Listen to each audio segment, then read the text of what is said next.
Hey, sorry I got interrupted on the last part. We were playing and got a phone call, had to take it. So, okay, that's where we were. Okay, and we were talking about the effect of the MIDI delay and how cool it is. But did you know this? Is that here in the scene functions, you can you can record frozen states from the RS, and it will remember them. And then when you press the memory, all of these knobs, and all of the effects will switch to that scene that you saved. Okay, so how do you do it? It's really easy. Press scene. Okay, for instance, I like this whole beat here. I'll just take the basics. I just want the drum beat, and I'll take the percussion, and that's it. I'll press shift right here, 1. It's saved.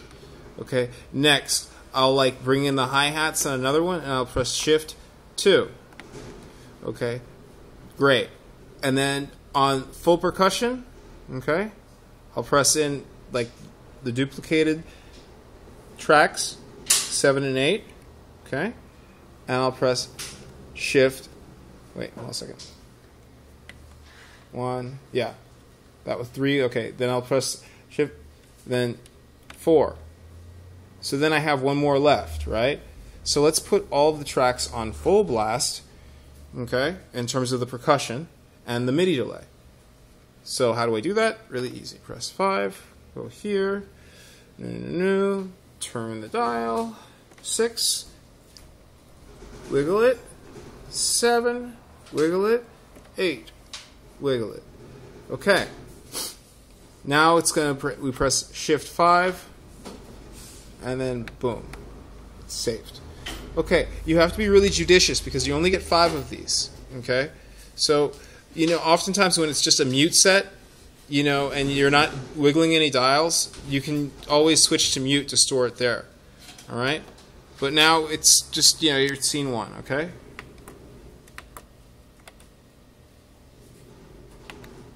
Okay, so I'm starting with scene 1. I just pressed 1, and everything's there. Check. Okay.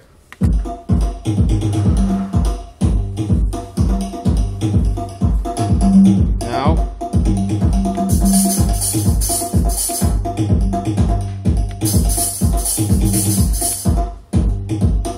handy.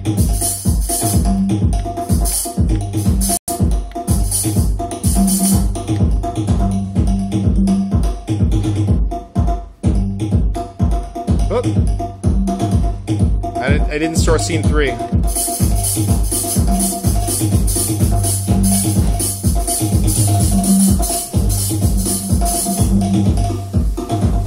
And then scene 5.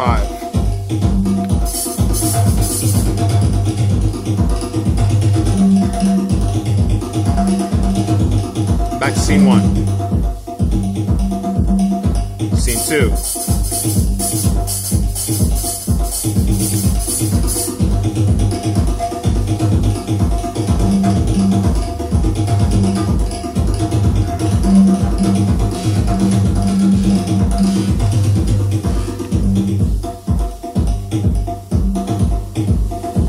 See, that's what I call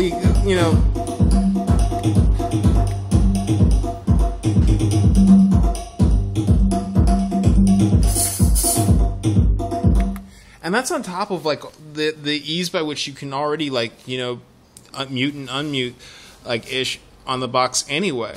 But when you find for me, I find when you're working with those issues with syncopation and all, the scene function is a godsend.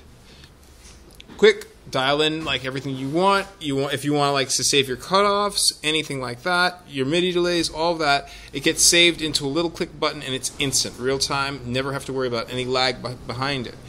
And it's the bee's knees, man, because you can just you can kind of direct the intensity. So if you see some people who are really getting down and they're caught up in the rhythm and all, I've been many times in a discotheque, or like like a dance circle or a party and all, you can just like raise the intensity and drop it, like, and it gives you the chance to set up a breathing composition, and that's one of the things that we have to like really like come to terms with when you're using this kind of hardware, is that these boxes were made for producers and DJs, okay? And when I say that, what I mean is that like, these are meant to make music, and you're meant to have control over several layers of sound at once, okay? And so it's not just about like recording a song or recording a track and like putting it to a CD and then like going with some CDJs and playing the track and like, oh wow, it's mastered, it sounds great. Well, no, this is about having full control over every filament of the song and being able to demonstrate that in a live situation. Okay? And it's I'm not like saying like one way is better than the other.